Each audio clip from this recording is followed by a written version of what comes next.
Assalamualaikum warahmatullahi wabarakatuh. Apa kabar semuanya? Sehat selalu ya. Semoga kita semua selalu dalam lindungan Allah Subhanahu wa taala. Amin. Di sini saya Jajang Gumilar selaku Humas dan Marketing di Bimbel GS akan berbincang-bincang asik dengan Pak Rizky Ristiawan ya, selaku founder di Bimbel GS ini ya. Kita simak ya. Pak Rizky Ristiawan lahir bulan Mei tahun 98, lahir di Yogyakarta, tinggal di Magelang, kuliah di Semarang, tapi tinggalnya kok di Kendal Mas. Itu gimana ceritanya kok bisa berbagai kota ini Mas? Saya 4 tahun di Jogja sejak lahir. Di sana ikut ibu karena ibu kan dulu dari sana. Kemudian pindah ke Magelang karena ayah kan kerja di Temanggung. Sekarang sampai sekarang pun bapak ibu kemudian juga adik di Magelang semua. Lah, kenapa kuliahnya di Semarang? Karena dulu ceritanya pelik Mas. Aslinya saya juga pengen balik lagi ke Jogja. Oh, saya pengen balik. Iya, tapi karena ridho dan restu orang tua, akhirnya saya malah justru keterimanya di Semarang. Dan setelah itu ayah dan ibu sebenarnya juga bingung, ini mau ditempatkan di mana, mau ngekos atau pondok atau apa. Tapi takdir berkata lain, saya menemani kakek saya yang istilahnya sendirian di rumah. Jadi sampai sekarang saya tinggal dengan kakek saya. Berapa kali nyoba kos Mas, tapi gagal terus. Gagal terus. Kembali lagi ke Kendal. Kembali lagi ke Kendal karena ya namanya juga restu orang tua itu penting ya. Jadi kayak gitu.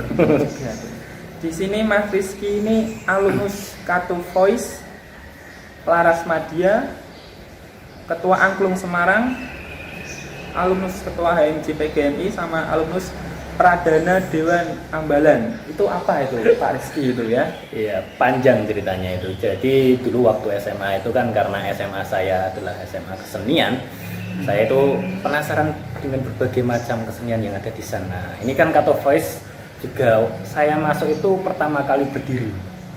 Iya, pertama kali berdiri itu 5 orang, saya dan beberapa teman saya laki-laki dan perempuan bentuk tim, kemudian juga membentuk juga sebuah tim paduan suara. Jadi yang mengelola 5 orang itu seperti apa ya? Ada pembagian suara-suaranya sih, seperti ada tenor, bass, sopran dan alto kayak gitu.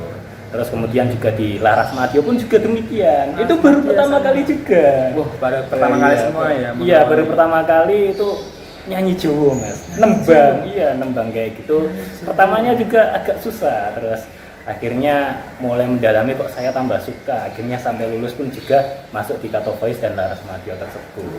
Di SMA pun juga saya aktivis Mas. Aktivis itu? Iya, aktivisnya jadi pramuka. Oh, anak pramuka ini teman-teman ya, Pak Rizky. Di pramuka itu alhamdulillah saya dapat kesempatan jadi pradana. Kalau teman-teman belum tahu itu pradana ketua pramukanya besar. Ketua keren. Iya, dan setelah itu kok mulai akhir kelas 11 itu sempat dikirim lomba-lomba di provinsi juga, dan alhamdulillah setelah kenyang dengan pramukanya mulai masuk seni di kelas 12. Masuk sini langsung. Terus di kuliah, nggak tahu kenapa dunia saya udah nggak pramuka lagi Mas.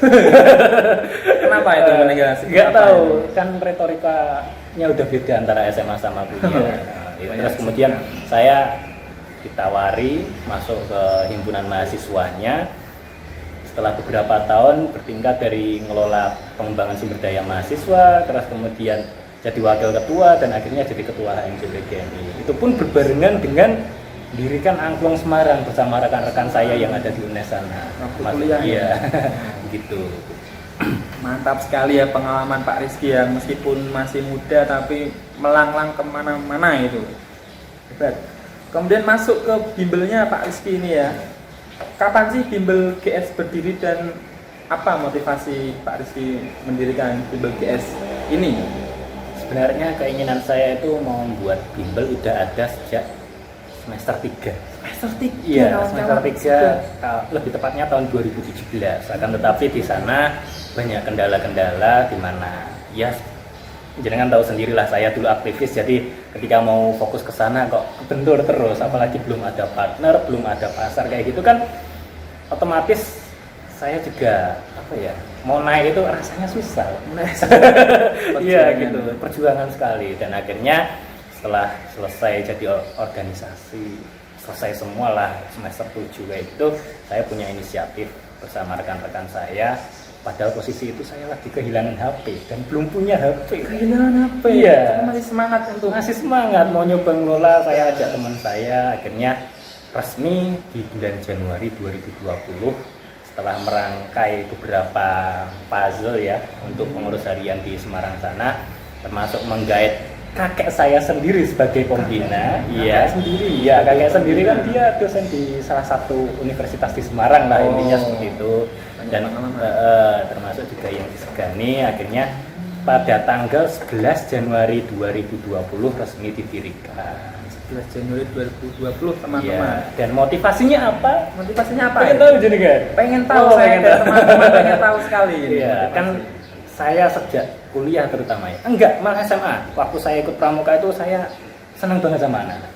Senang banget sama Dunia mereka itu seakan-akan menggambarkan kepolosan mereka, tidak ada rasa bersalah sama sekali itu loh. Saya ngelihat mereka cuma lari-lari terus nangis kayak gitu, seneng banget. Pak. seneng. Iya, seneng seneng anak banget. menangis Iya. tapi ketawa itu ya. Iya. Tapi kan saya mikir mereka kadang kan ada yang kadang nggak diperhatikan atau mungkin masih kurang perhatian atau mungkin ketika menulis atau mungkin pelajaran mereka kan kadang masih kesusahan, kita perlu bantu mereka. Apalagi kan saya juga sama teman-teman banyak friendly kayak gitu, prihatin juga ketika mereka udah lulus kadang butuh pekerjaan, tapi mereka juga senang ngajar. Saya juga ingin menyalurkan tenaga kerja mereka ke anak-anak. Cakep sekali Mas. Kemudian di mana sih tempat pertama kalinya Bimbel GS ini Mas? Iya, itu ceritanya cukup panjang karena teman saya itu dulu ceritanya PPL, dan di PPL itu waktu dia semester 7 kok anak-anaknya banyak, saya jadi pikiran wah ini kesempatan nih untuk buat bimbel. Dan akhirnya setelah beberapa bulan lobby saya juga ditinggal KKN itu waktu itu sama teman-teman saya. Iya, ditinggal teman-teman KKN, belum lagi saya sendiri ngurus ngelola organisasi, ya sempat hiruk pikuknya seperti itulah. Kadang saya juga keteteran. Akhirnya di bulan Januari itu buka tempat bimbel pertama di dekat salah satu MI di Semarang sana, di Ngalian lebih tepat. Iya. Banyak sekali ya lika-likunya ya Pak Rizky untuk awal mendirikan Bimbel GS ini. Iya. Kemudian apa sih yang diperlukan untuk mendirikan bimbel ini dan sekitar berapa sih tarifnya Pak Rizky? Untuk saya pribadi ya, saya dari dulu orang yang haus akan pengalaman. Entah itu pengalaman dalam bidang apapun itu, terutama sekarang kan bimbel bisa dibilang termasuk dalam ranah bisnis ya, bisnis di dalam pendidikan. Saya sendiri haus akan untuk anak-anak itu haus akan mengelola mereka, mendidik mereka. Selain saya juga sekarang jadi guru ya, jangan kan tahu satu sekolah kita. Oh iya, satu sekolah ya, kita satu sekolah jadi guru di salah satu SD di Kendal. Saya sendiri ingin di bimbel itu ramah terhadap anak, tetapi saya sudah planning dari klasikal, privat, kemudian ada rencana pengembangan skill juga di bimbel itu, tapi kok waktu bulan Maret kena pandemi. Oh iya, terhantam. Jadi selama 5 bulan itu dari bulan Maret akhir sampai bulan Agustus kalau nggak salah ya, Agustus pertengahan itu baru kita buka lagi. Jadi selama 5 sampai 6 bulan itu vakum. Iya. Jadi semua proyek dan semua perencanaan itu jadi harus ditata ulang lagi. Ini ya termasuk podcast ini kan kita buat karena penataan ulang itu. Terima kasih. Dan saya sendiri bukan berorientasi pada berapa modal untuk membuat bimbel itu, enggak. Yang penting gimana caranya buat dulu. Terus kemudian punya anak-anak yang mau les di kita, kemudian kita buat tarif tersebut tidak terlalu murah banget tapi juga tidak terlalu tinggi banget gitu loh. Jadi supaya seimbang, supaya yang bawah juga bisa lihat ke atas, yang di atas juga bisa lihat ke bawah kayak gitu. Bisa dirambah oleh semua kalangan kayak gitu. Ya. Kemudian apa cita-citanya Pak Rizky terhadap Bimbel GS ini, Pak Rizky? Sebenarnya cita-cita saya Cita-citanya banyak. Iya, Salah satunya apa, beberapa? Cita-cita saya itu terutama ya kembali lagi kepada tadi ketika saya senang dengan anak-anak, apalagi dengan kondisi pandemi ini, saya ingin anak-anak walaupun tidak bersekolah itu mereka tetap fresh dalam ingatan mereka pelajaran-pelajaran, atau mungkin kalau untuk anak PAUD bisa bersenang-senang, SMP atau SMA menyiapkan materi terutama untuk jenjang yang lebih tinggi berikutnya kayak gitu loh. Jadi cita-cita saya selain mengasah pembelajaran secara eksak mereka, kelak juga saya sedang mempersiapkan untuk skill-skill mereka seperti di dunia IT, mungkin desain, terus ada juga di olahraga, ada juga di dunia seni, tapi itu kan perlu waktu. Jadi kita step by step dulu. Mungkin tahun ini kita bicarakan dulu tentang pembelajaran privat dulu karena masih corona ya. Jadi kita privat dulu. Nanti ketika sudah mulai reda kita buka klasikal. Kalau sudah buka klasikal apalagi kita buka yang skill. Skill itu nanti supaya ada olahraga, ada kesenian, entah itu menggambar, menyanyi atau mungkin gitar-gitaran kayak gitu. Nah, iya, disukai banyak anak-anak. Ya, udah Pak Rizky, ada lagi yang mau disampaikan kepada teman-teman? Oh, sudah ya. Waktunya. Karena waktunya sudah cukup ya.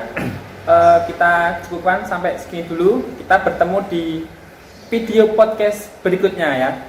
Terima kasih. Bila taufik wa hidayah. Wassalamualaikum warahmatullahi wabarakatuh.